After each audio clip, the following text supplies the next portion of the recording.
Charlotte's Web by E.B. White. Chapter 1. Before Breakfast. "Where's Papa going with that axe?" said Fern to her mother as they were setting the table for breakfast. "Out to the hog house," replied Mrs. Arable. "Some pigs were born last night." "I don't see why he needs an axe," continued Fern, who was only 8. "Well," said her mother, "one of the pigs is a runt. It's very small and weak, and it will never amount to anything. So your father has decided to do away with it." "Do away with it?" shrieked Fern. "You mean kill it? Just because it's smaller than the others?" Mrs. Arable put a pitcher of cream on the table. "Don't yell, Fern," she said. "Your father is right. The pig will probably die anyway." Fern pushed a chair out of the way and ran outdoors. The grass was wet and the earth smelled of springtime. Fern's sneakers were sopping by the time she caught up with her father. "Please don't kill it," she sobbed. "It's unfair." Mr. Arable stopped walking. "Fern," he said gently, "you will have to learn to control yourself." "Control myself?" yelled Fern. "This is a matter of life and death, and you talk about controlling myself?"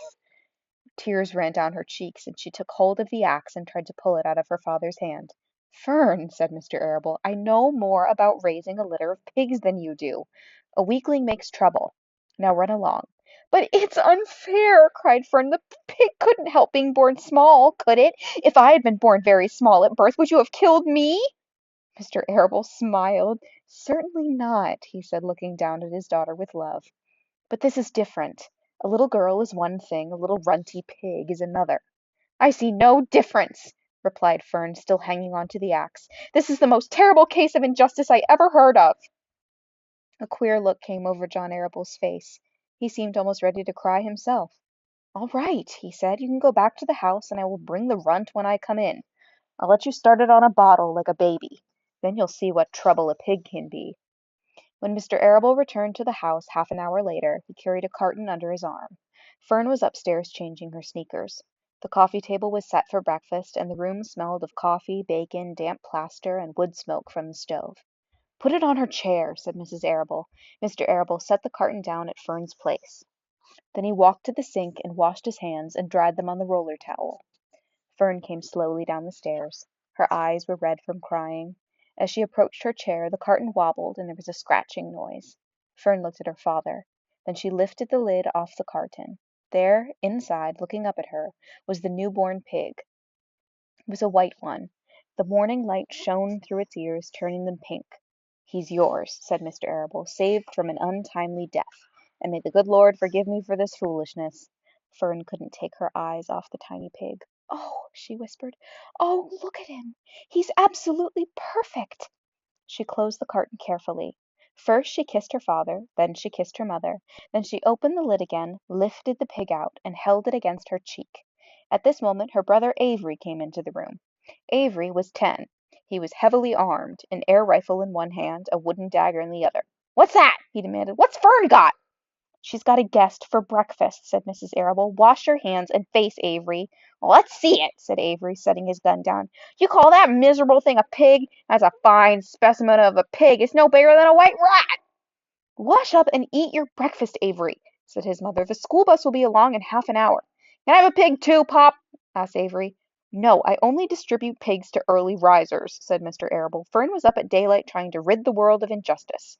As a result, she now has a pig. A small one, to be sure, but nevertheless a pig. It just shows what can happen if a person gets out of bed promptly. Let's eat." But Fern couldn't eat until her pig had a bottle of milk.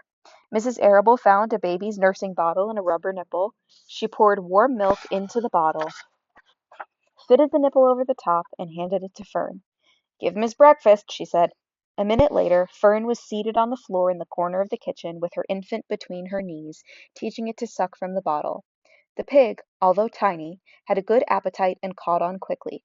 The school bus honked from the road. "Run!" commanded Mrs. Arable, taking the pig from Fern and slipping a doughnut into her hand.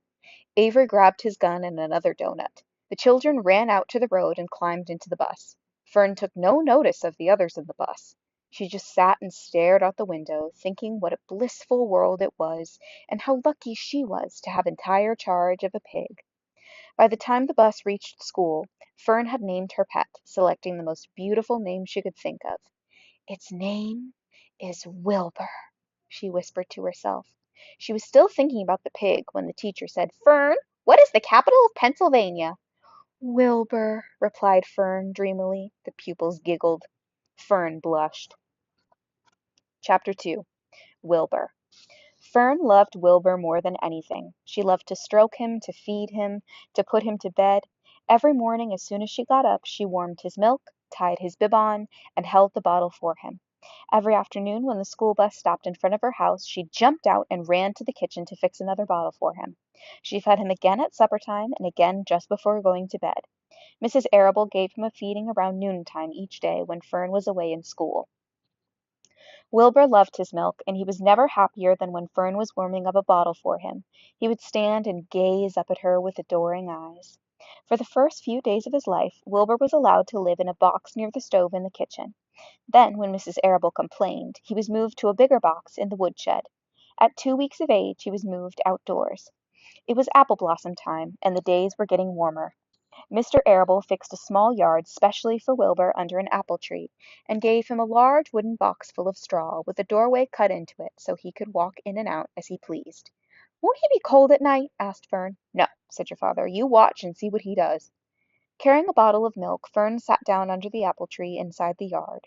Wilbur ran to her, and she held the bottle for him while he sucked. When he had finished the last drop, he grunted and walked sleepily into the box.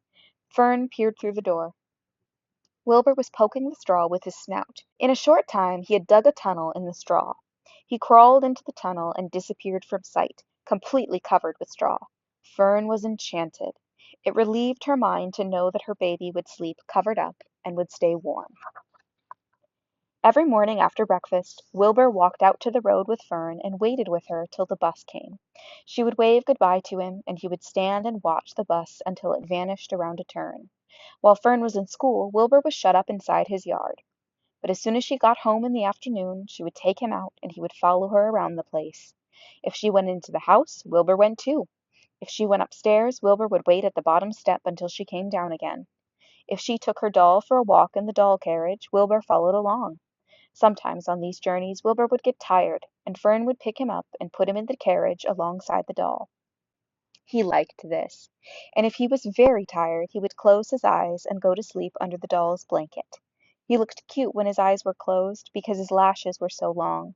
The doll would close her eyes too, and Fern would wheel the carriage very slowly and smoothly so as not to wake her infants. One warm afternoon Fern and Avery put on bathing suits and went down to the brook for a swim. Wilbur tagged along at Fern's heels. When she waded into the brook, Wilbur waded in with her. He found the water quite cold, too cold for his liking. So while the children swam and played and splashed water at each other, Wilbur amused himself in the mud along the edge of the brook, where it was warm and moist and delightfully sticky and oozy. Every day was a happy day, and every night was peaceful. Wilbur was what farmers call a spring pig, which simply means he was born in the springtime. When he was 5 weeks old, Mr. Arable said he was now big enough to sell and would have to be sold. Fern broke down and wept, but her father was firm about it. Wilbur's appetite had increased. He was beginning to eat scraps of food in addition to milk. Mr. Arable was not willing to provide for him any longer.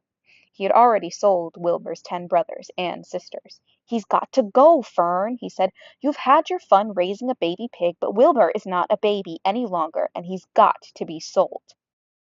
"Call up the Zuckermans," suggested Mrs. Arable to Fern. "Your Uncle Homer sometimes raises a pig, and if Wilbur goes there to live, you can walk down the road and visit him as much as you like." "How much money should I ask for him?" Fern wanted to know. "Well," said her father, "he's a runt. Tell your Uncle Homer you've got a pig you'll sell for $6 and see what he says." It was soon arranged. Fern phoned and got her Aunt Edith, and her Aunt Edith hollered for Uncle Homer, and Uncle Homer came in from the barn and talked to Fern. When he heard that the price was only $6, he said he would buy the pig. Next day, Wilbur was taken from his home under the apple tree and went to live in a manure pile in the cellar of the Zuckerman's barn.